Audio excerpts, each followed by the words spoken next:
السلام علیکم، بولے خوش آمدید، میں ہوں شرجیل ارشد اور میں ہوں انوشا سلیم۔ ہیڈ لائنز آپ نے جانی۔ بلیٹن کا باقاعدہ آغاز کرتے ہوئے سب سے پہلے آپ کو بتائیں کہ افغان طالبان کے 3 ڈرون حملے ناکام بنا دیے گئے۔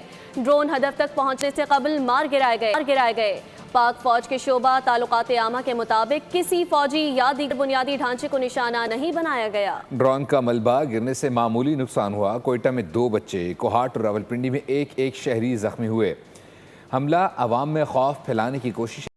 وزارت اطلاعات نے افغان دعووں کی تردید کر دی۔ کہا کہ افغان طالبان کی جانب سے پاکستانی چیک پوسٹوں پر قبضہ پروپیگنڈے کے سوا کچھ نہیں۔ فیکٹ چیک پر جائیں تو ایسی خبروں کو منہ چڑھا دیتی ہیں اور شرمندگی اور ہزیمت کے سوا کچھ حاصل نہیں ہوتا۔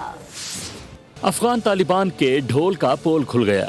پاک فوج نے دعوے من گھڑت قرار دے دیے۔ وزیر اطلاعات کے مطابق طالبان کے دعوے جن میں کسی پوسٹ یا قبضہ یا اسے نقصان پہنچانے کے بارے میں کہا گیا بے بنیاد ہیں اور ان کے خلاف کوئی قابل تصدیق شواہد موجود نہیں۔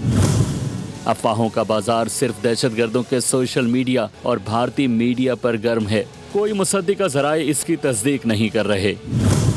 فیکٹ چیک پر ایسا بیانیہ ہمیشہ زمیں بوس ہوتا ہے۔ وزارت اطلاعات و نشریات نے کہا کہ افغان طالبان اور ان کے حمایت یافتہ گروہ فتنہ الخوارج کے نقصانات اور جانی مالی نقصان کی درست معلومات وقتاً فوقتاً میڈیا کے ساتھ شیئر کی جاتی ہیں، جبکہ طالبان کی طرف سے کیے جانے والے دعوے ہمیشہ حقیقت کی جانچ کے بعد غلط ثابت ہوتے ہیں۔ پاک فوج کا کہنا ہے کہ دہشت گردوں کے انفراسٹرکچر اور معاونت کے ٹھکانوں کے خلاف جاری کارروائیاں شفاف اور مؤثر طریقے سے جاری ہیں اور ان کے بارے میں قابل اعتماد اور بروقت معلومات فراہم کی جا رہی ہیں۔ چین کا افغانستان اور پاکستان کو مسائل مذاکرات سے حل کرنے کا مشورہ۔ طاقت کے استعمال سے اختلافات بڑھ سکتے ہیں۔ مذاکرات اور مشاورتی واحد راستہ ہے۔ چینی وزیر خارجہ کا انتباہ، کشیدگی کم کرنے کے لیے سفارتی کوششیں جاری ہیں۔ خطے میں امن اور تعاون کے لیے مشترکہ اقدامات ضروری قرار دے دیے۔ صہیونی اور امریکی جارحیت بربریت میں بدلنے لگی۔ امریکہ نے ایران پر B-2 طیاروں سے بم برسائے۔ اسرائیلی فوج نے بھی 200 سے زائد مقامات پر بمباری کی۔ امریکہ اور اسرائیل کی مسلط کردہ جنگ میں اب تک 1400 سے زائد ایرانی شہید ہو چکے ہیں، جبکہ لبنان میں اسرائیلی جارحیت سے شہادتوں کی تعداد 717 ہو گئی۔ ایسے میں امریکہ نے مزید فوج مشرق وسطیٰ بھیجنے کا اعلان کر دیا۔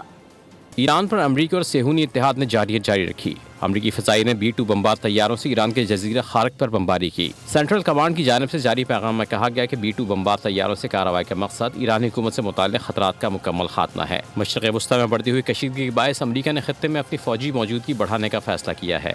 امریکی اخبار دی وال اسٹریٹ جرنل کی رپورٹ کے مطابق محکمہ دفاع نے ہزاروں امریکی مرینز کو مشرق وسطیٰ بھیجنے کا فیصلہ کیا ہے۔ رپورٹ کے مطابق یہ اقدام امریکی سینٹرل کمانڈ کی درخواست پر کیا جا رہا ہے۔ دوسری جانب اسرائیلی فوج نے ایران کے مغربی اور وسطی علاقوں میں 200 سے زائد حملے کیے، جن میں فوجی تنصیبات کو نشانہ بنایا گیا۔ اسرائیلی فوج کے مطابق حملوں میں بیلسٹک میزائل لانچرز، فضائی دفاعی نظام اور اسلحہ تیار کرنے والے مراکز کو نشانہ بنایا گیا ہے۔